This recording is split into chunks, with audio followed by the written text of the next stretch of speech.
You're listening to the Wrigleyville Nation podcast. Season ticket holders and lifelong fans with neighborhood ties discuss Cubs news and neighborhood happenings. Here's your hosts, Jeremy and Pat.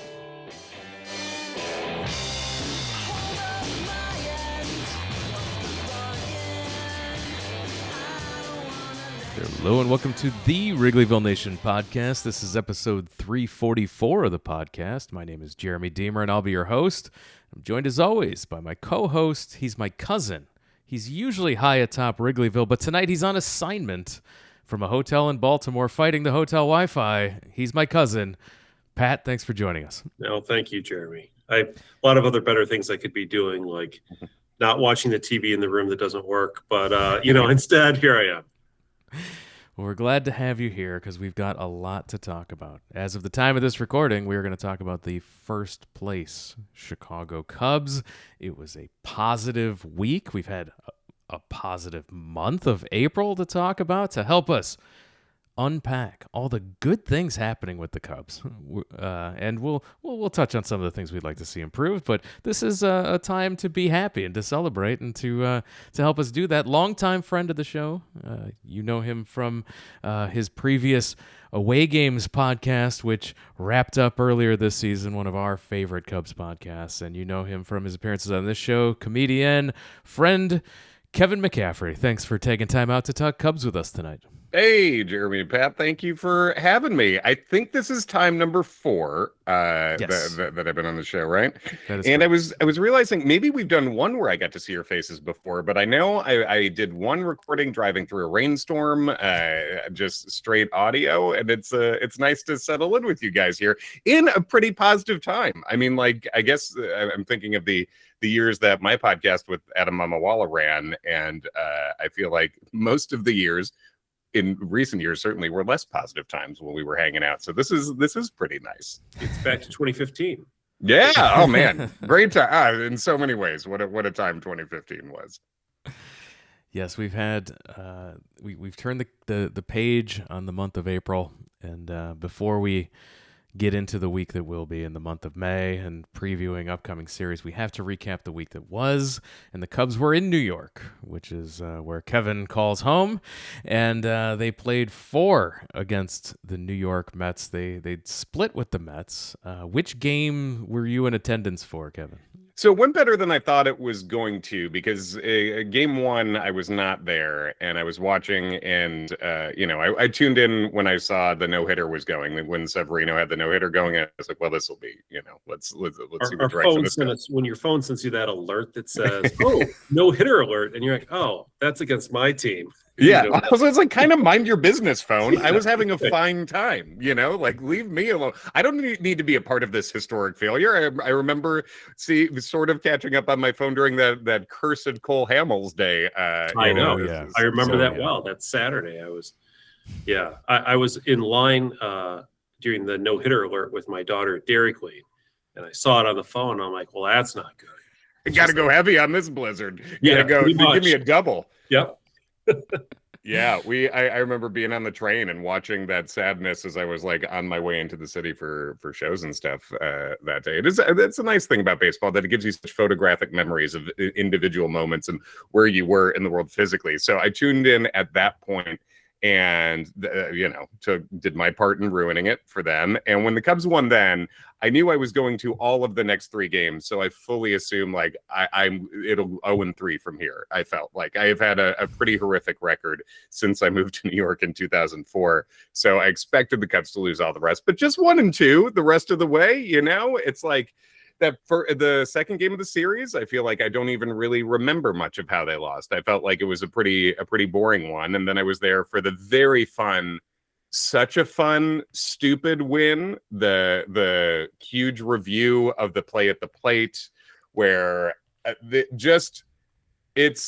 sure everyone remembers, but this is when there was a fly ball to left. Ian Happ throws the relay through Madrigal, I believe, to the plate. Explain why he had to throw a relay to Madrigal on a ball that was hit the shallow left field, just out of curiosity.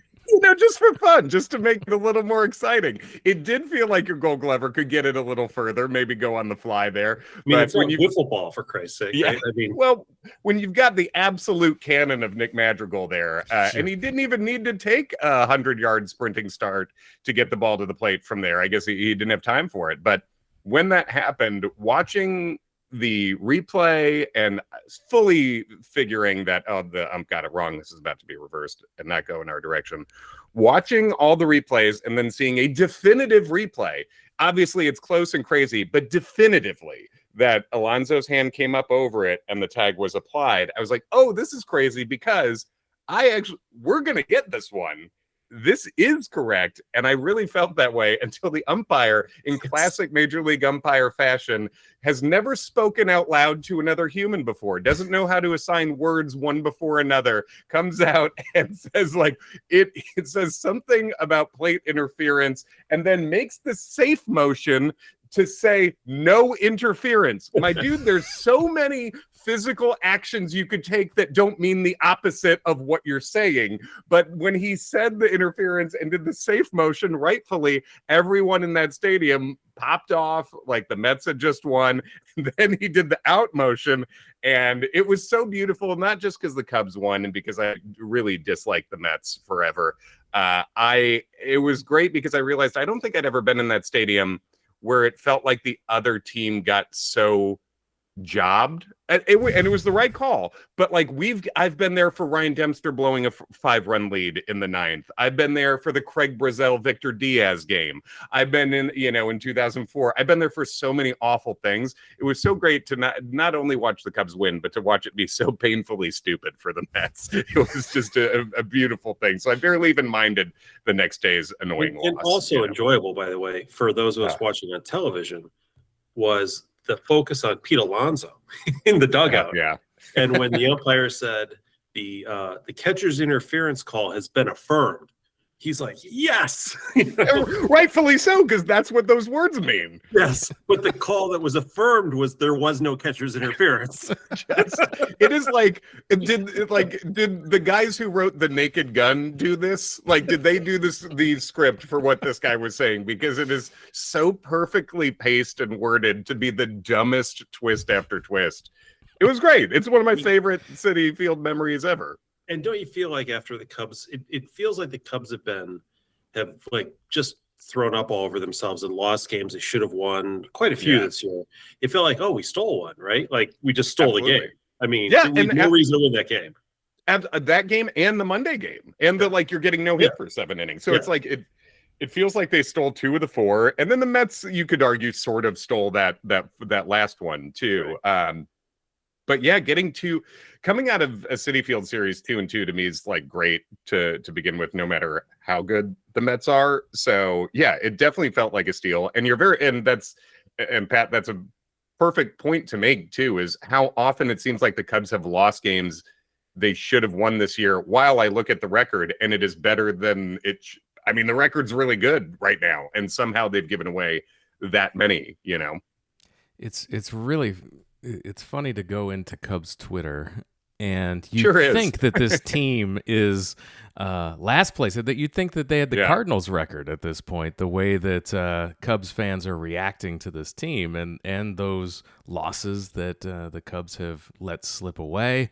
However, they're really good, and the bullpen is being worked out. There's issues, obviously, but they're being worked over. You mean? Yes. So there's definitely problems with the bullpen, but the starting pitching is so good right now that you can't. The Cubs are in every game. They are competitive and in every game, and they have a chance because these starters are doing a tremendous job. All look up and down from Imanaga to Assad, even Wesneski this week being a story.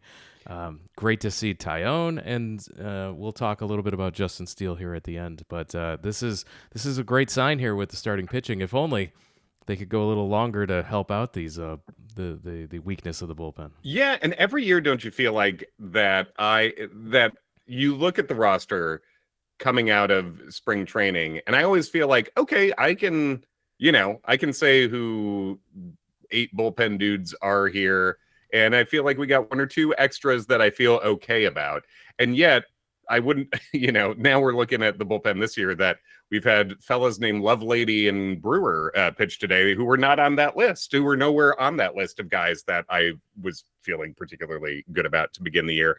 And yeah, the bullpen hasn't been good, I guess. Like, seeing Adbert Alzolay he has not been great, but like, the numbers, his overall numbers do not match emotionally what it feels like. He hasn't given up a home run every time he's thrown a ball. He's given up plenty, but it's like with him falling off as much as he has, and just like also the sequencing has been unfortunate with him.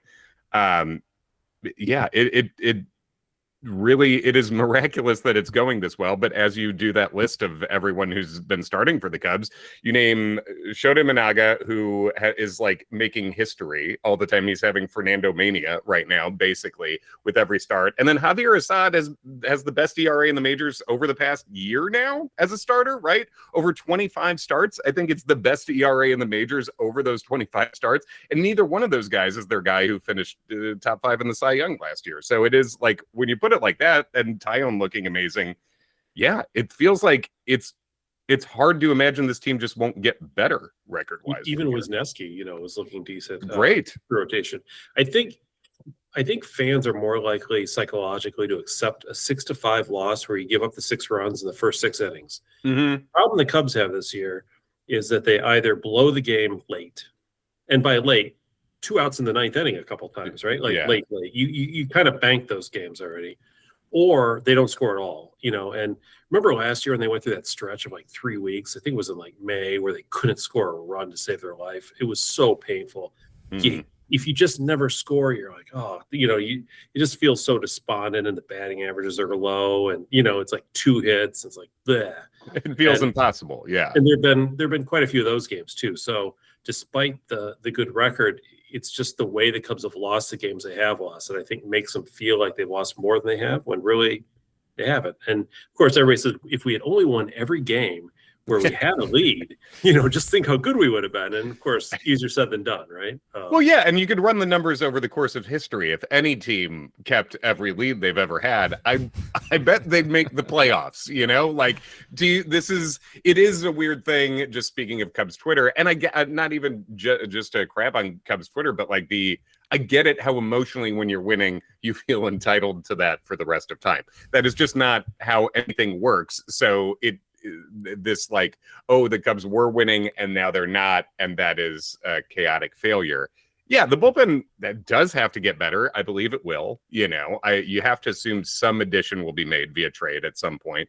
But yeah, I think at this point, besides health, I don't really have any massively chaotic complaints about this. No, and especially we talk about health. They, a lot of these games, you wish they would have had a run or 2 extra, of course. Mm-hmm. And this is a lineup that hasn't had Cody Bellinger or Seiya Suzuki. And Seiya Suzuki was one of your best hitters. The best, right? And like everybody else is pretty bad too, which is the other sort of, although Morel's on a bit of a heater here, it looks like, another homer tonight. Yeah. But, you look at some of the positions, and yeah, the bullpen is an issue. Now, when future closer Ben Brown is able to transition into that role with Steele coming back, I think things will settle down a bit. But I was thinking today, and it's probably a bad day to bring it up because he hit a home run today, but, we're over 20% of the way through the season, and the Cubs catchers have done nothing offensively. Yeah. I mean, Yan Gomes makes Barnhart look like a, Johnny Bench out there, and Amaya is not, hitting well either. And, when your OPS is like 500 or 4 something, it's. I mean, Jake Arrieta would laugh at that. Yeah. So even John Lester would laugh at that as a hitter. So the Cubs certainly have some holes. I think people have been disappointed with Ian Happ's, especially since he came back from the injury. He's been really kind of in the doldrums and just not hitting the ball hard at all. I think the Dansby Swanson honeymoon is worn off on a lot of people, especially offensively after the end of last year. And now this year, it just hasn't been what they want. Third base is a kind of a black hole for them. So, people look around and they're like, well, where's the offense going to come from before Suzuki hopefully comes back and Bellinger eventually comes back? And I guess that's sort of the fact that they've been able to tread water, and more than tread water, 4-3 last week, despite all of this and despite how poorly they've been hitting, and Bush has cooled off a little bit, and everything's kind of come back to earth and then some. Somebody's got to get hot, right? Who's it going to be? I mean, like we were saying, Seiya Suzuki was, he was a genuine difference maker and had been since like the second half of last year. I mean, this is an all-star level bat, but that was my biggest issue coming into this year, was looking at the lineup and being like, what's scary? If I'm another team, like this feels like it drops off very quickly. And I do believe there is more to Amaya's bat. I mean, there has to be, otherwise he's not a major leaguer, but I do think there is more there, but especially with the numbers you see that Yan Gomes is putting up against fastballs, it just seems like the aging curve was a real, it feels like a real bell curve, and we fell off the bell, just now. It seems like there's a good chance that's happening. And that's fine. I guess you can't, we're an organization that hates catchers who are good at offense. So we've made that a choice, and now we have to live with that. And that's fine. I'm sure every pitcher is amazing because we have different catchers in there now. So that's the formula they came up with. And I'm sure that's exactly why all that's happening. But I do think, you have to figure Bellinger is going to get better when he gets back, because he wasn't good offensively either for most of this beginning of the year. And Ian Happ, man, he's taking his walks right now. And I'm a big Happ guy in general. I was very excited when they extended him, but it's not even just the lack of effective power, but it just looks like nothing's coming off the bat hard ever right now. And I don't know, it feels like, well, I hope he's not fully healthy then, if that's the case, because otherwise I don't know what's happening. When he throws the bat to the ground on ball 4, that's about as hard as it feels like it's hitting anything. Check the exit velo, yeah. And thank God he does walk so much, because otherwise he'd be below useless offensively right now. Yeah. I mean, they went into the season sort of with a patchwork offense of, hopefully this will work out or that'll work out, and some young guys and some old guys, and it's got to get better, though. You can't rely on Mike Tauchman to carry your offense for much longer. But man, he's been good, huh? God dang, taking either one of his contributing numbers to the OPS has been matching the catchers you've been talking about. I mean, he's been well over 420 on base, I think, until recently at least, and the slugging was way up there too. But yeah, it's hard to really count on a guy who's supposed to be your 4th or 5th outfielder to be carrying your offense for stretches. But when I start feeling reminiscent about having Patrick Wisdom in the lineup because he might accidentally run into a fastball and crush it over the wall, it's probably not a great sign. But that's probably why you play Wisdom right now, right? Is because he does that sometimes, and he did it this weekend. Morel, nobody else really does, right? Exactly. Yeah, and Morel, I think, too, is a guy who was in a deep slump for a bit, but now is at, I think 4 or 5 homers in the last 8 games-ish now, because he homered again tonight. Morel homered tonight, 8th home run tonight. He's homered in 4 of his last 5 games, 5 of his last 8 games. There we go. Yeah, 5. And I think he's a guy who, at least when I see that hot streak, I'm like, I think that's true to his talent. I think not that he's going to hit like that all the time, but I think there is the potential for an offensive ceiling there that will be meaningful. He's a streaky hitter, so this is this is a good time for him to be hot, because he has to carry this team for a while, I think. Yeah, totally. I enjoy watching Christopher Morel at third base lately. I love watching how hard he throws the ball across the diamond. Yeah. After watching Nick Madrigal for so long, he threw Alonso out by 20 feet, probably. Yeah, exactly. The ball might have gotten there so early, and there could have been interference called if the catcher just falls asleep at home plate. I don't know what the ruling is, but yeah, me too. And Chris Morel's a guy where I just can't. And the defense has gotten better lately, but I'm I refuse to believe he can't be good at defense. Just from the athleticism and the tools. If he doesn't need a Ricky Vaughn style eye adjustment, if he doesn't need contacts or something, I refuse to believe he can't be good defensively. Yeah, as long as they don't hit soft liners to him, he's Yeah, you know, yeah. As long as you don't think proven about it. to be serviceable. Totally. Because Nick Madrigal really is not probably the offensive threat you're hoping for at third. He threatens me offensively. Sure. He's offensive and it's threatening, but not in the way he threatens me with a bad time, but offensively. And this is a team that needs somebody who can hit at third base, frankly. I mean, it's absolutely the way it's built right now. Yeah. So the Cubs had, after splitting with the Mets, they came home for a huge series. They were a game behind the Milwaukee Brewers, coming back home to play 3 games against Milwaukee. The first games in the division. It's May, and they're finally playing the NL Central here. And the Cubs lost the Friday game, but another good Hayden Wisniewski performance, another Morel home run. That was one of those frustrating games, right, where it's like, come on, guys, hit the ball. Mm-hmm. Bringing in Alzolay in the 8th, it was definitely hard to watch. That was sad to see. We're such big Adbert Alzolay fans here. Me too, man. I mean, that is one of the reasons, not to get into it, but that's one of the reasons why Adam Mamwal and I ended our podcast after 6 or 7 years or whatever it was like emotionally me finding a distance from the team and the players in a way that I had not felt in a while. And Adbert is a guy who I do feel the emotional fan connection with. I love that guy. He's fantastic on Twitter. I think he's so fun to watch. So yeah, I think watching that inning go down, as you say, it didn't just suck as a Cubs fan, it sucked as an Adbert fan too. And as a Cubs fan, the fact that they only scored 1 run up to that point, I kind of had that sinking feeling like, well, we should have scored more. Yeah, you've been tightroping. Pay for it. Yeah. It's like the Catholic guilt of, now we're going to pay for that one. Yeah, exactly. I deserve it. We have sinned, and now it is time to pay the price. Yeah, someone baptize Adbert, just baseball-wise, not trying to, right. Yeah. Not trying to be a missionary about it, but yeah, he might already be for all we know. I don't know. Yeah, he's yeah. And then on the Saturday game, Tyone again for the Cubs. What's up with that guy all of a sudden? This year.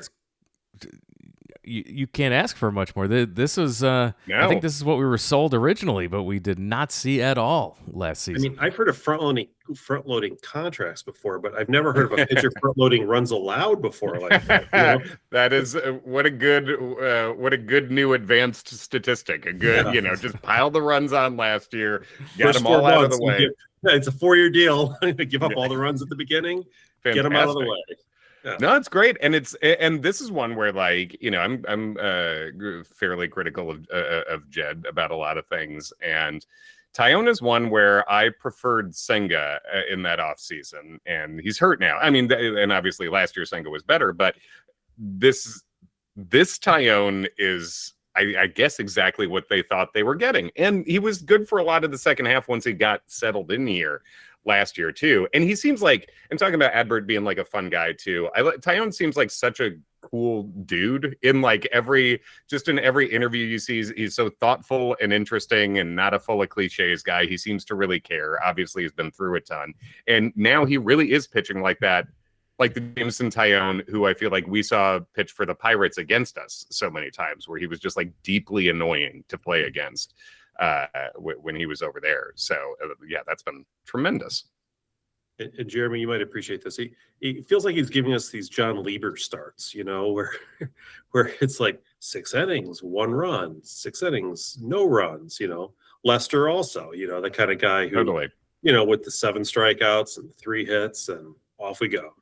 And it was fun during that game too, because that's when I did watch every pitch of. He was rightfully getting frustrated by the inconsistent strike zone, even as he was dominating, watching him swear to himself on the way off the mound. They caught him more than once, where if he was speaking out loud, the Marquis would have had to have bleeped it, just being like, that's an effing strike over and over again. Because then I called, and yet he got a, and then no one else could get an out for the rest of the time, unfortunately. But yeah. Well, yeah, and that brings up another issue. So we've talked a lot about the positives, but one of the issues we've seen, you mentioned it earlier, Pat, when you said the bloom is off the rose of Dansby Swanson, and here the the defensive struggles, I think, are the biggest surprise for people who've watched Dansby Swanson should not be surprised that offensively this is what he is. Correct. But defensively, Average. this is not what he's supposed to be defensively, and that was a big error. Cost some runs on that Saturday game. Yeah, he that Saturday game, he had a clear error and then just did not catch at least 2 other catchable balls in a way where, as you say, it shouldn't be a surprise that he's not an offensive force. It shouldn't be, but this is one of the reasons why I was skeptical about him being the choice that the Cubs leaned into for shortstop that year, playing next to Nico Horner, who is all defense, has really come on offensively this year, but plus defensive guy. I just was wondering where we were getting the bats, because Dansby had one truly above average offensive year in his life, and it happened to be properly timed for his wallet, which isn't, I think that's just luck. I mean, Dansby seems like such a solid character dude who really cares. So I don't think he's, was trying that year and he's not trying now. I think it just worked out nicely for him. But that was that. And I think he had one other year that was like a 107 WRC plus, but that's it. I mean, he's an average hitter, and that's what he's going to be. And he's getting older every day, like we all are. So that's just not a guy, when you see him hitting in that top half of the lineup, it's like, this probably won't go well. But the defense, man, it's just got to be a slump, right? It can't just, I think it just can't be this. No, I mean, it's not like he's not capable of making some of the throws he's not making. He's not capable. It's just, I think he is well suited for the 6-hole in a lineup, maybe. Yeah. Some pop sometimes. Yeah. Like he'll run into one. But higher than that, I think you're asking for too much. And this is one of the mantras we've been saying now since the team was dissolved in 2021, which is the Cubs need impact bats. Remember, we talked about it, and I think fans were in agreement, after last season, we need 2 impact bats in the offseason. Absolutely. And we got one in Bellinger, but that's the one we already had. So we need at least one new one, right? And they got Michael Busch, but I don't think that's what we were. I mean, that's someone who we hope develops into an impact bat, but we were talking about somebody who was a proven hitter. And that's something they chose not to do. Yeah, and it's not just choosing not to do it this offseason, right? Or any of the offseason since they dissolved the team. Exactly. Since they dissolved the team, since before that. We can all go back to the Bryce Harper offseason, right? But you look at... Yes. No, I won't. Yeah, I do in my dreams sometimes. But when I think about the multiverse and how there's a universe somewhere where all this stuff happened, it's all the choices they made. It's not signing Corey Seager. It's not being the team that ever makes the Mookie Betts trade or the Arenado trade. It's the team Soto trade or they're all a choice, right? And there are maybe Schwarber was a choice. Right, cutting Schwarber's a choice. Absolutely, Schwarber. Not re-signing Castellanos was a choice. There've been a lot of choices over the years. A lot of choices, and they've really piled up in one way. And coming out of last year, where I think the team, they fell apart at the end, but it was almost last year was almost a macro of what you were talking about in the micro earlier. We were talking about the individual games that the Cubs are winning and then lose at the end, and it feels so much worse. Last year, the Cubs won so many; they were in a better position than we expected them to be at the end, and then they collapsed. So it felt worse. I look at that record in the roster and I'm like, I think that's what it was, when I'm looking at it. It's just losing the 7 games to Arizona in a row, basically. It's too many. It doesn't feel good. No, and it shouldn't. The only reason we lost all those games was because Alzolay was hurt. Yeah. Been there, Imagine that. Yeah. And then like you said, we needed 2 impact bats, and they replaced Bellinger with Bellinger. And then they replaced Marcus Stroman with Shohei Imanaga. So, okay, that's great. Obviously, Imanaga for Stroman's you couldn't ask for anything more on a ridiculous contract for what it looks like right now. But it's hard and then you do the Busch trade. It's hard for me to feel like that was, and I'm not trying to be too negative because the team's going great. But it's hard for me to feel like that was the appropriate amount of ambition for a team of this size. Hayward coming out of this. You had a lot. Yeah. Momentum. Now, I understand, the reasoning behind it was primarily because Jed wants and has faith in the young players who he acquired 5 years ago, or longer in some cases, like the Yu Darvish trade and others. Sure. He has a lot of faith in these young players who he wants to see come up, and there's limited spots in the lineup. I would like to see Canario play. He seems to play well when he does. Pete Armstrong is getting a chance to play now due to injuries primarily. Yeah. But I don't want to go an entire season where we don't find out what the deal is with some of these guys, right? It's about time to find out the deal, right? Because I don't want to not spend next season because these guys might be ready the year after, right? Like I know, man. And that's like, and the Cubs, as we're recording now, it's during the Yu Darvish versus Justin Steele game that began this evening. And I bet we lose this one. Yu Darvish he had 3 years left on the deal when we traded him for a package of players, of which Owen Casey was the second most highly regarded of the 4 originally. The only one left. Yeah, exactly. The other guys are gone. I mean, R.I.P. Santana was one of them.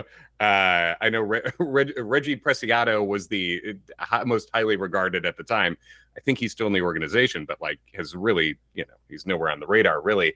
But you had 3 years left on his deal, and he has since signed an extension since then. And Owen Casey will maybe be up this year. That's a lot of years, dog. Is he only 20, by the way? He is young. He must have been like 14 when they got him. It's something with the Canadian exchange rate because he's a Canadian player. Yeah. I think some bizarre happenings there, but and I'm very excited for Owen Casey. I think that he seems like a great prospect. But yeah, man, it's when you talk about time value of money, though, right? I mean. Yeah, and all these years count. They all count until the young guys show up too, and That was Theo's saying was every chance at the playoffs is precious, and you should take every shot you've got. And they sat out how many countless years here. It's brutal. So I guess the bottom line is this year. Let's see what we have. I mean, I do think they've been aggressive with the pitchers, which I'm glad to see. Yes, and Brown and guys like that. They're bringing up the whatever young pitchers they have. Horton is probably on his way at some point. Yeah, it seems like a summertime. Yeah, summertime. Yeah, move. So I feel like with pitching, they've done an admirable job. With the hitting, it still feels like for whatever reason Canario doesn't play because why? I mean, look at the OPS of every other. He's got the highest one probably in the team right now. But I mean. Okay, so what if he doesn't hit? I mean, he'd just be like everyone else, right? Right, join the club, yeah. But heaven forbid he does, and then because they really do with the Wisdoms and the Madrigals, and of course Garrett Cooper's gone now, but they've got a lot of filler that you gotta unfill, right? Like you gotta replace that with something else. Yeah, time to unfill it. I mean, and I guess some of the unfilling probably came about with they called up Mervis when Cooper left. Cooper, who was hitting pretty good. Yeah. Started with the Red Sox now, right? Yeah. And so he's over there. Okay. And I guess that was to see, it felt like maybe that was I guess they said they figured Patrick Wisdom was about the same player, but also Mervis came up at that time, right? And then it feels like Mervis was maybe they feel like they've found out. I would be, I don't know. It feels like I wouldn't. I don't think it's impossible, but I would be surprised if Mervis gets an extended run again this year. Because just like you're talking about, well, if Mervis is getting at bats, if he's not playing first, I'd rather see Canario DHing at this point. Yes. I'd rather, there's just, and then Owen Casey is really hitting quite well underneath this. And I'd rather see him at this point. Even if he isn't old enough to technically work a full-time job under kind of labor laws. Yeah, gotta get that visa. Yeah. Yeah. But you're right. I mean, I think the only opportunity we'll see Mervis on a regular basis, unfortunately, is if Bellinger, has an injury that keeps nagging him, and also Bush gets hurt. And then it would have to be both, right? Yeah. Not an ideal scenario there, frankly. No, that feels like a change of scenery now. Yeah. Well, let's take a look. So the Cubs take 2 out of 3. Can I just say that third game?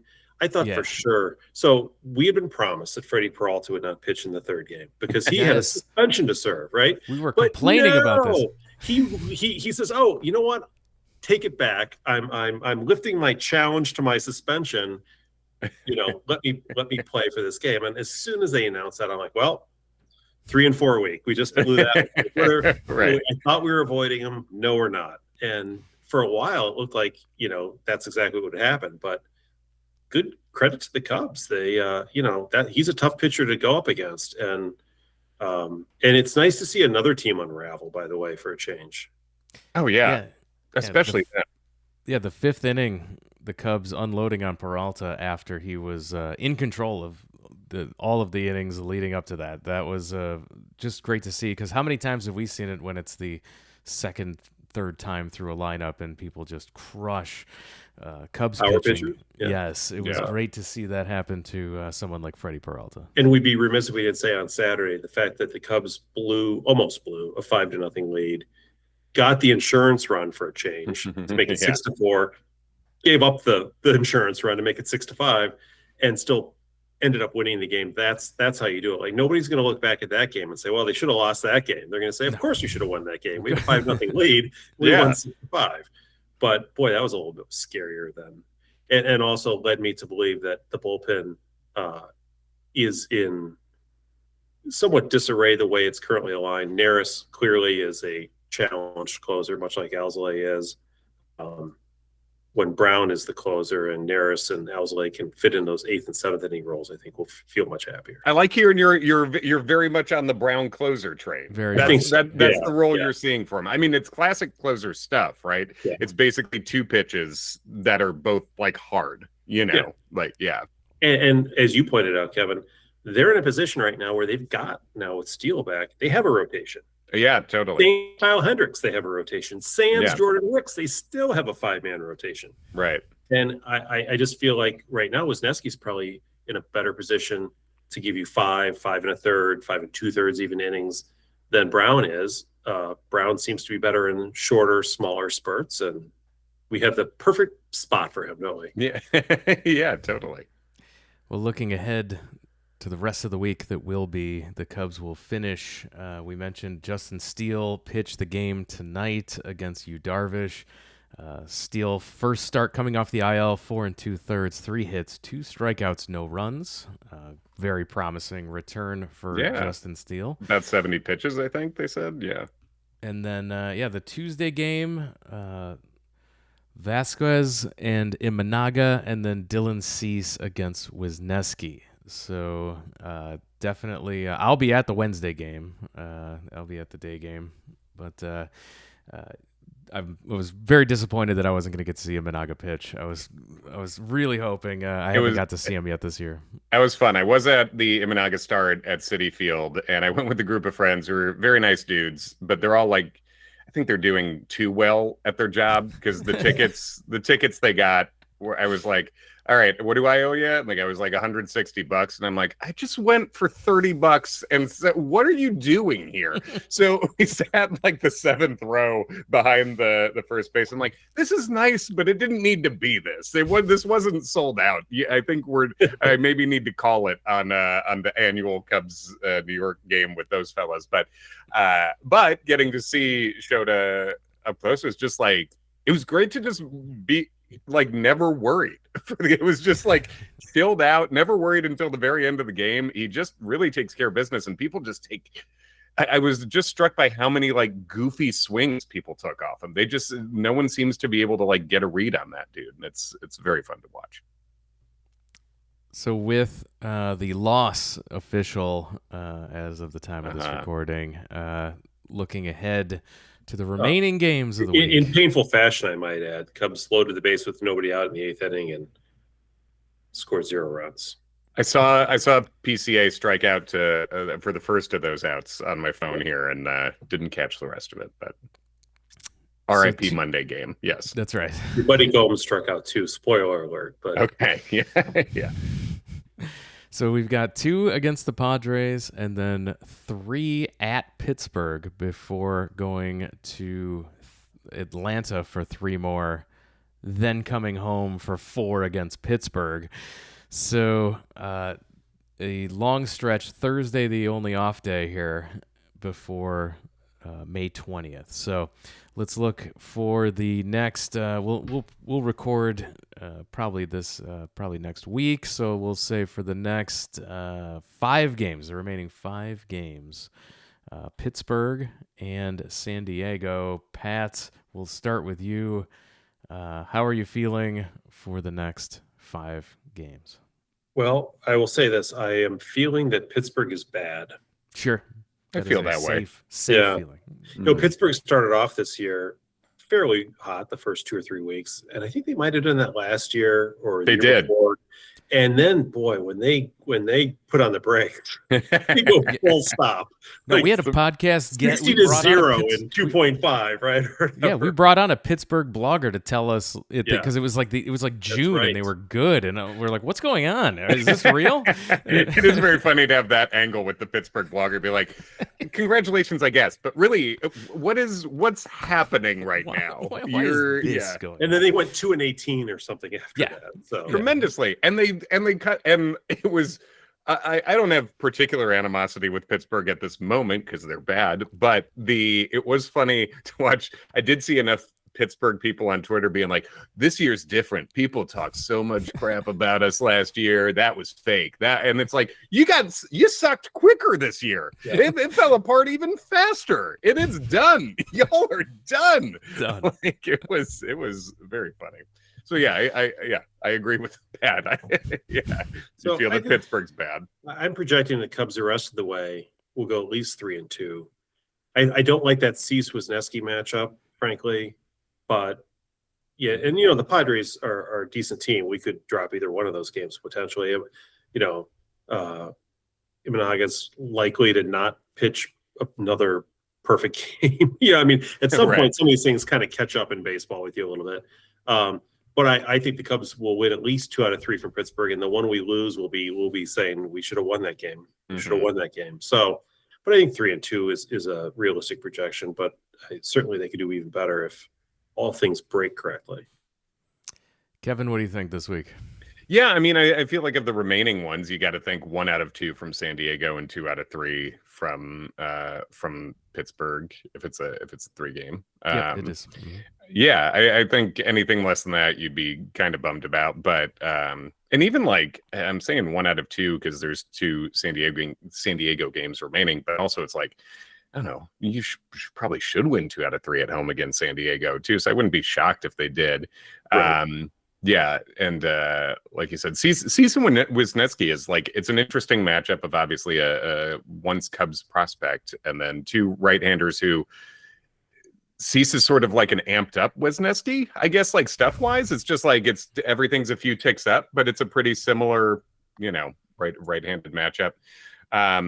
Ian Happ could draw 3 walks off of Cease, though. So yeah, that's absolutely own him. That's true, and he might. Gonna hit DraftKings and maybe take the over on the on the Ian walk total on that. He's hot in that way. And really my main concern there is like Pat said, it's getting to the point with Imanaga where he's been so good. His numbers have to look like a human's at some point. Sure. So when does that start? Like, is that, at the end of the year, it's not going to be below 1. So even Fernando Valenzuela eventually got tagged, right? Yeah, it happens. And it feels like it would happen from a team that didn't deserve to tag him like that. So It wouldn't be shocked. Yes. I wouldn't be shocked if that happened this week. But I like we were talking about. So I guess that's my game prediction. This isn't really a prediction, but we were talking about like just feeling for Alzolay and rooting for him and wanting things to start turning around for him. And I guess he did pitch tonight, I think, and it seems like gave up no runs, so that's good. But Cal Hendricks had a decent appearance in the minors, so that's sort of emotional. Me as a fan is looking at that to be please give me Kyle back in a normal way. That's what I want out of the next week or so. I remember you were on the podcast late last year, I think, and we were talking about the future. And I thought this is before Stroman opted out, and I'm like, my guess is that they don't pick up the option on Hendricks. They feel like they maximize what they could get out of him, and they need that roster spot to improve the pitching staff. This is back when we thought Stroman was in and Steele, right. Pay on. There just weren't a lot of spots in the rotation. And then when Stroman left, they did resign Hendricks first, right? Before they Mhm. went, they got. I wonder if they would have done that had they not had that other opening at the time, because they, it doesn't seem like they want to spend a whole lot of money on starting pitching, and then I kind of fell into their lap, at a cheap price.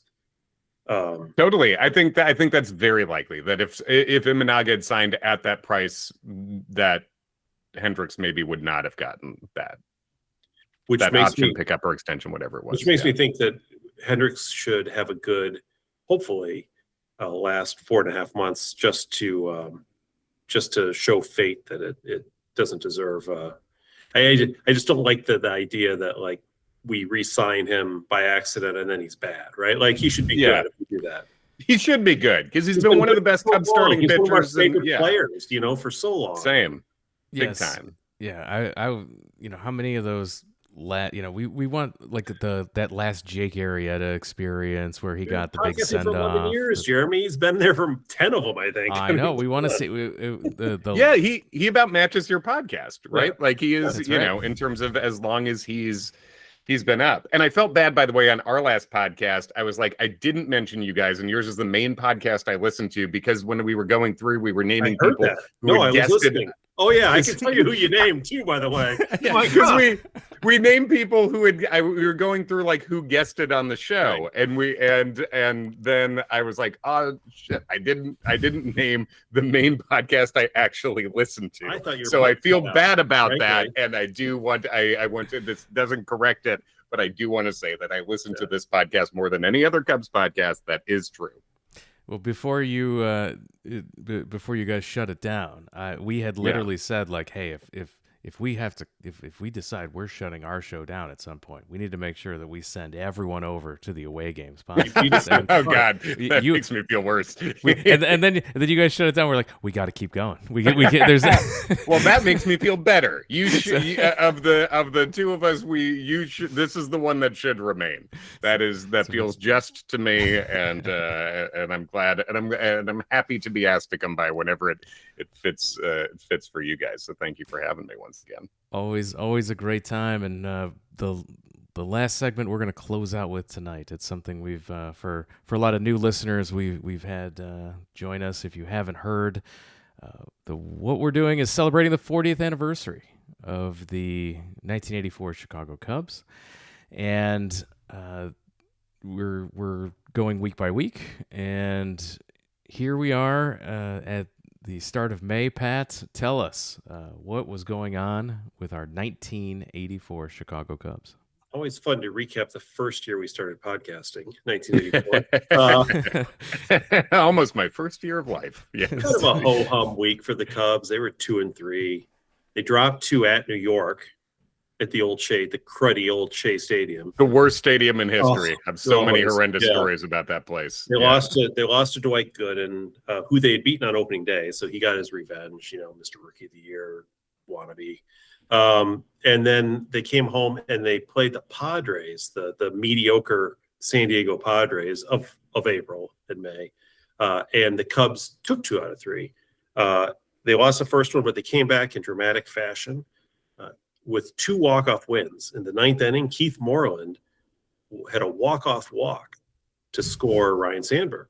The Cubs won the game. Then the very next day, off of Craig Lefferts, former Cub pitcher, Ron Say slashed the Penguins, a bases loaded base hit into left field, scoring Ryan Sandberg. There was a pattern developing. There's a theme involving Ryan Sandberg. Yeah. And the Cubs won that. So Lee Smith had blown a game in New York on a walk-off that they had lost, and then he came back and got the win in this one. So 2-3 week, penetrating water. But today I thought I'd do something a little bit different than just talk about what happened that week, because it was, it was a week, whatever. They only played 5 games because they had 2 off days that week. A lot of off days back then, considering they didn't start the season till. And they say people don't want to work anymore. Right. They didn't, they didn't. A lot of working at home back then, apparently. Yeah. Anyway, so I have an original source document that I found in my storage unit in my building. It's the volume 3 of the Chicago Cubs 1984 official souvenir program magazine. And I'm not going to go through. Pat is showing it on camera. If you are watching our YouTube feed, which you should be doing, you should subscribe to the YouTube channel, Wrigleyville Nation Podcast. Search for it on YouTube. You can see what Pat's holding up right now. Tell us more about it, Pat. Well, this is Larry Bowa and Ryan Sandberg on the cover, the double play combination. And Larry Bowa was a 13-year vet, and Sandberg was the second-year second baseman who'd won a Gold Glove the year before, by the way. I'm not going to go through the entire magazine today because it is so rich with detail, but I am going to go through several of things I found in it because I think it's a good reminder of what 1984 was like, both in Cubs fandom, but also in city of Chicago fandom. And I think, the spirit and the essence of what 1984, how retrograde it really was, needs to be brought to light to better understand what was happening. So I'm going to read you a 2-paragraph letter from Dallas Green, Cubs GM, to the fans. Ready? To the fans. Jeff Hoyer should listen in on this one. Right? Yeah, we don't get these letters much anymore, I don't feel like. Dear fans, as we begin our third year together, it's time for you to start seeing some progress. See? Whoa. Only 3 years? Wow. And hopefully our 1984 season will give you just that. For the first time, I feel that our farm system is ready to help and give us some interesting young talent. Our offense is capable, and our defense can be very good. The pitching staff has improved and must stand the test of pressure. We have new field leadership, i.e. Jim Fry, taking over for Lee Healy, and I feel we should be able to compete and have a fun summer. So, okay, thanks, Dallas. So moving forward here, we then have the Let Us Entertain You crossword puzzle. Every Let Us Entertain You restaurant that has since closed, Lawrence of Oregano and Lawrence of Oregano was the name. and- Oh my God, what a Spinal Tap ass name that is. That is insane. I didn't know Let Us Entertain You had been around that long. No, That's yeah, no idea. incredible. Bones from Lincolnwood, Rupert's Ribs and Chop House. Gino's East. Apparently these don't Gino's East. I didn't realize that. Anyway, other than RJ Grunt's, every other restaurant no longer here, but it is a fun little crossword puzzle that you can do if you want to.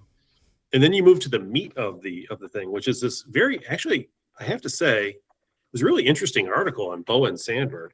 And it kind of walks through like their relationship, and they interviewed both of them, and they talk about, how much Sandberg learned from Bowa, and Bowa explained how much he had taught Sandberg.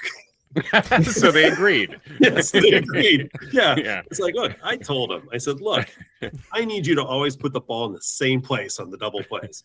They threw shade on the Bump Wills, who'd been the second baseman in 82. They're like, yeah, we only had 47 double plays when that guy was here, but last year he had over 100. So we're doing it right now. God, double plays under replacement from Bump. Thanks, Bump. Yeah. My favorite part was this quote. They'd mentioned Manny Trio, who had been a Cubs second baseman who'd been traded to the Phillies for spare parts, and had been Larry Bowa's counterpart when they won the World Series in 1980 or something. So they said, and when you think of Ryan Sandberg, tell me if this is what you think of. Quote, just like Manny Trio gets to a lot of ground balls, already people are calling Ryan Sandberg the Manny Trio of the 1980s. People keep saying that. They still say it. Even today. Yeah. Ryan Sandberg, the Manny Trio of the 1980s. He'll always be I feel remembered. an obvious shirt coming on here. Yeah. Manny Trio of the 1980s on an obvious shirt would be like, oh man, how many lovely people you could confuse in the bleachers to be like, what's happening here? And if you know, you know.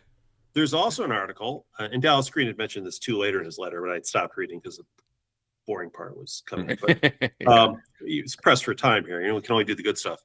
So the Cubs had do you remember, Jeremy, you and I did this. I don't know if you've ever done this, Kevin. Before 2016, if you'd ever gone on a tour of Wrigley Field, they have those tours where they walk you through the clubhouse and stuff. Remember the old clubhouse? That's just the rat hole, old, small clubhouse. Only saw on TV and stuff, but yeah. Yeah, well, it was brand new. They had just built it. The famously old. Yes. Wow. The clubhouse that we look at and say, oh my God, I can't believe they played here. Rick Russell, who was on the team, had long-time vet who later went on to play for another decade with the Pirates and the Giants, Big Daddy as they called him. The article says, Rick Russell knows the value of the new clubhouse. He spent 10 years as a Cub in the old one. Quote, there's no doubt this place is a heck of a lot nicer than the old one. It's nice to have some more room in here.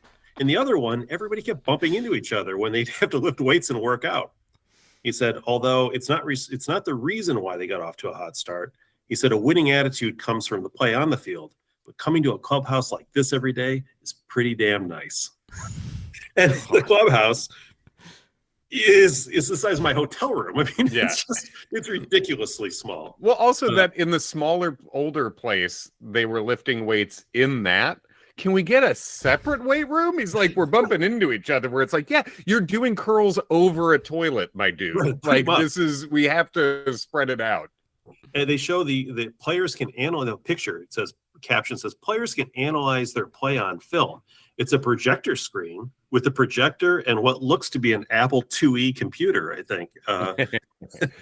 Apparently, they could do that. So that was the brand new clubhouse that everybody was talking about. They have a down on the farm report with a picture of Thad Bosley at age 19 and, stuff like that.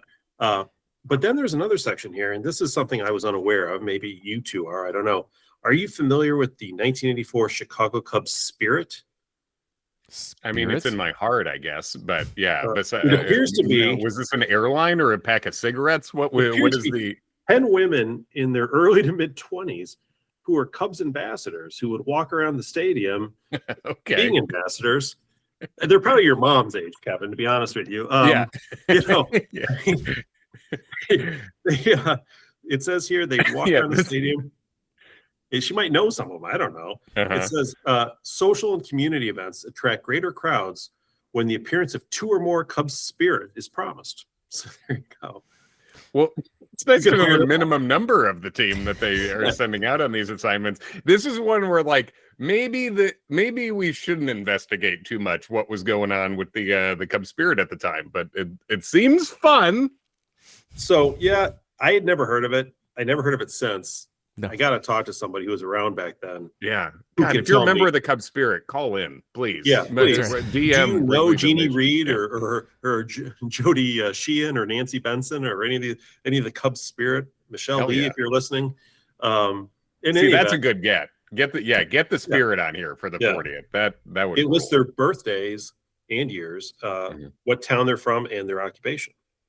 So there you go. All right, we'll be on the hunt to try to track them down. And get a bleacher hang together with all the spirit. Let's go. Let's friggin' rage. The next page, of course, is an ad for the Berghoff, which is still around. Yeah. Round trip coach to and from Wrigley Field, including lunch for all Cubs 305 weekday games. Now, the Berghoff, I looked this up because I had this in my memory somewhere. It had only been 15 years since they went co-ed. They didn't allow women into the Berghoff until 1969. Wow. So pretty fresh. Yeah. So we're in an era. We're just in a different era in 1984 here. But the final one I have to give you is the whole back page, of course, is an ad for Old Style, right? But not just Old Style. Because when you want a full-bodied beer, but you don't want all the calories of an Old Style, get an Old Style Light. Yeah. Look at those pull tab cans. Look at those pull tab cans. Pull tab can, for your drinking enjoyment. Those tabs, that is very Juicy Juice used to be like that. I don't know if you guys remember Juicy Juice, but I remember as a child that was I would see that torn away. You take them and you put them in the can. Oh, tremendous. I don't know if I've ever seen an Old Style Light in my life. That used to be when I was going to Ball State University. That was the cheap beer, $9 for a 30-pack in the early 2000s. I think Diet RC was in its heyday too at the time. So, sure, yeah. So that was the era. So that's all I'll go through today. There's more to get through, but that's all I could. That's great. So. Yeah, but that was Chicago and the Chicago Cubs in 1984 as the team was powering through with the surprising start to the season. I am highly enjoying these trips to 1984 to celebrate the 40th anniversary there, but we have another anniversary today. This will be the last question for you, Kevin, then we're going to wrap it up and call it a podcast. But today is the 26th year anniversary of the Kerry Wood game. Oh, my God, yeah. What was your Kerry Wood game memory, Kevin? Great question. Kerry Wood is Kerry Wood, if I had to say, It's very hard to name a favorite Cub of all time. My first favorite one was Andre Dawson. Yep. Because I was born in Chicago, but I grew up on between the ages of 3 and 8. I lived on Long Island. You mentioned Lee Smith blowing a game against New York this week. The first game I ever went to, Lee Smith blew the game against the Mets in 1987 when I was a 5-year-old. Andre Dawson, though, hit 2 home runs, which was such a problem that Davey Johnson protested the game because the umpires wouldn't check his bat for illegal stuff. And then Lee Smith blew the game anyway. Is there a more Cubs way to begin your life than that? But that is why Andre Dawson was my first favorite player. Every game I went to, he homered, and I was like, this guy rules. Him, Anthony Rizzo, Kerry Wood. I think if I had to have my 3 Cubs, gold, silver, bronze of all time in some order. So Kerry Wood, that game, I came home from high school, and I think I was a sophomore, and it was the kind of thing where obviously there's not the internet at the time, right? Or, well, there is the internet, but not for families with my kind of money at the time. So we didn't have the internet. So I couldn't, there was no way to know what was happening. You would get home from school and it's like, it was the 7th inning. And there was a buzz to this crowd where I was like, what's happening? I see there's 1 hit, but that's all I could really figure out. And then watching it progress to the end, and then eventually, as Chip Caray is saying, the number of strikeouts, I'm sort of getting what's happening here. And then him getting the 20, and I just remember watching that in the living room in Hinsdale, Illinois, watching that in my living room after coming home on a random day my sophomore year, and just being like, Kerry Wood really being the first guy, I guess along with Sammy Sosa, but being like, I didn't know we were allowed to have these as a Cubs fan, who were the hottest we know so much more about prospects now, and at the time, it was so much hope. And I think that's why when I was at his last game ever, which I was at in person, I happened to be in Chicago at the time, when Kerry announced his retirement in the middle of the year. I went with a good friend of mine, and when he ended that game, struck out Diane Viciedo, they played the music, his kid hugged him. I genuinely, I'm not a cry guy, but it was happening to me. And I was like, why am I feeling like this? And it's because he was a guy who's so closely matched up with my life, and watching the hope it began with. And God, he fought his ass off for so long to do everything he could to bring the Cubs. God, the Game 7 homer to tie things, he just brought so much hope, and I guess that's where it began, one of my couple favorite Cubs of all time. What an anniversary. Where were you guys? Do you remember? I'm sure you remember. My experience mirrors yours pretty well. I came home from school, fired up the game, and was immediately like, what is going on? And got sucked in. So a lot of parallels to exactly what you described. The crowd was so good, right? Watching the highlights today, they ramped it up. Every strikeout went up. They didn't, as an actor, you can't start at a 10. You got nowhere to go. The crowd really gave space and ramped it up in such a perfect way. I was living in New York City, working in an office building, and as a youth, and we had crappy internet, but it worked. So I would follow the Cubs games on what was then ESPN's version of Game Tracker, which is nothing like today, obviously. Yes. No, I remember it though. Yeah. And it was, that was an Astros team that had Biggio and Bagwell and Derek Bell and Moises Alou and Ricky Gutierrez and Brad Ausmus. And, they were a good offensive team. Ridiculous. One of the best offenses of the time. Yeah. And I remember it got to the point where first there was the single, although I didn't know that the base hit was such a kind of a. So one of my friends, Kevin Ory, you got to get there, my dude. So I went to school with Kevin Ory's brother, Dan Ory, and so I knew of Kevin, and this was a big deal. He was going to be this big Cub, and we were all excited, right, to actually know somebody. We're young, and this is a big thing. But yeah, if he just picked up that ball, that game was probably well, it is scored as one of the greatest games of all time. Like it's the highest game score ever, right? Game by score that ever. metric, yeah. And with that, I mean, they didn't hit a ball out of the infield. That's how good that game was. And it was like 27 up, 27 down. Had he gotten to that ball, it would have been like a no hit, 20 strikeout game. And honestly, I didn't realize what the strikeout. Who knew what the strikeout record was back then? I don't know. Like, never as a Cubs fan, never heard of me. I don't care Roger Clemens or Bob Gibson or somebody. I don't know, whatever. I knew there must have been one, but it got to the point where, in the sixth inning, seventh inning, it was going real well. So I turned on WFAN, the Fan. Mm-hmm. It was the Mike and the Mad Dog afternoon show, which I tried to avoid, but I was like, well, maybe they'll talk about it. And to their credit, I will say, and this is something that I've always given credit to New York sports people about, although I don't give them credit for a lot of things. But one thing I give them credit for is they appreciate the moment and they appreciate history. And they actually live feeded the Cubs radio broadcast from WGN for the last two innings of the game in New York. So everybody in New York on the Fan could listen to the last two innings of Kerry Wood pitching, including me. And so that was just for me, it was a great moment because I was like, I was homesick as it was, I'm like, oh, thank God because if I was at home, we'd be like racing to the park to like get in or whatever. Right. It was a home game.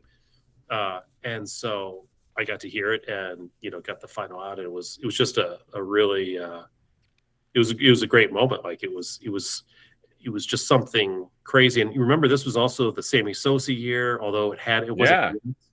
And, Harry Carey had just passed. It was like it was such a weirdly magical year because I guess I was 7 in 1989. So I sort of was vaguely aware of what was happening, but I was also still living on Long Island at the time. And this was the first team that really felt like I felt like it was my inclusion to Major League Baseball that mattered. Year where I was like, I didn't know the Cubs could matter like this. Exactly. Like Sosa, with Kerry Wood, with making the playoffs. National stage, national news. In the rookie of the year, you had the home run guy.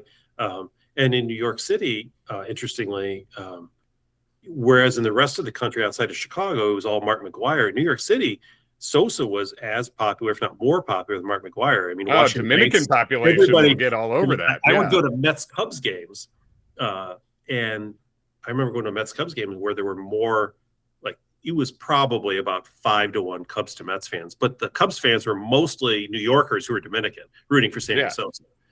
And he had a 3-run homer in the first inning in one of the games. And what's his name? The manager, is it Davey Johnson? Was it Valentine at that time? Yeah, Valentine. It was Davey. Yeah, Valentine.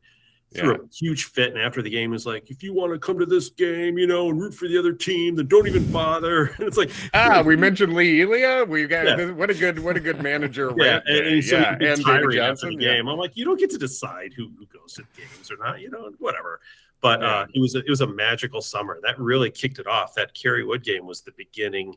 Because at the time, Sosa, he had probably 6 home runs or whatever. I mean, whatever. He hit 20 in June. So it's like, it really hadn't kicked off yet. And this was still, obviously this is May, whatever. So the 6th, that was one of the fun Cubs years, a lot like 2015, where you went into it not expecting anything. And all of a sudden, you caught lightning in a bottle. And it was just so much fun. Beautiful. Yeah. And such an introduction to a time that mattered. And at 20 years old. And he got the Sports Illustrated cover that week, which was also such a big deal at that time. The Kid K thing, the best. Well, time flies when we're catching up with Kevin and talking Cubs. We are up against it. We're going to wrap it up here. Kevin, please remind all of our listeners where they can find your work on the internet and come to see you do comedy. You can find my Cubs podcast at the Smithsonian now. It has been deeply retired. It is gone. You still have it on my phone. Will it play if I It might. We stopped paying for the hosting, so it might have gone away. I don't know what the rules are on that, but if it's already downloaded, maybe you have it. I think I downloaded. Nice. I'm just at Kevin McCaffrey on all the things. My job is I'm a stand-up comic, so I'm traveling around a lot. You've been to Chicago. We've seen you in Chicago. Yeah, I'm going to be in, saw you guys at the Rosemont Zanies last time I was there. Thanks for coming out again. And I think I'm going to be in Oak Park in July. There's a new club there I'm doing the 26th and 27th of July. But I'm in a different place every weekend. Just follow me online at Kevin McCaffrey on anything, Instagram, TikTok, while that's still legal. And then any of the other things. I've got a Sex and the City and a Bridgerton podcast. If you're nasty, if you're into that, get those still exist. Myself and a very funny TV writer named John Daly do that. They're called Sex and the City. It's in the Bridgerton Bros. But that's it, man. Really, just follow social media and keep listening to this show. This is my favorite Cubs podcast, and I will never stop regretting not mentioning it on our last episode that was not listened to by that many people. So you shouldn't feel too bad about it. But yes. Well, you can follow us on all of our social media platforms at Wrigleyville Nat. We're talking Threads, Blue Sky, Instagram, X. We're everywhere at Wrigleyville Nat. We mentioned the YouTube channel. You can see the program that Pat was holding up earlier. Make sure you go to youtube.com. Yeah, I've got a lot of artifacts to show the rest of the season, so please jump on YouTube if you can, and I'll show you some vintage 1984 Cubs gear. Yeah, this is we just launched the video version of this podcast this season, so we need your support over at the YouTube channel. Go and give us the likes, subscribe, do all that stuff.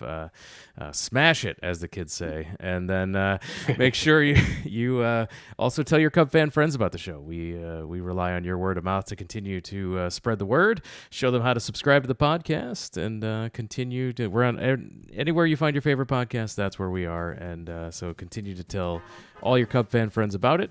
And with that, we're going to wrap it up. So again, thank you, Kevin, for joining us. Thank you, Pat.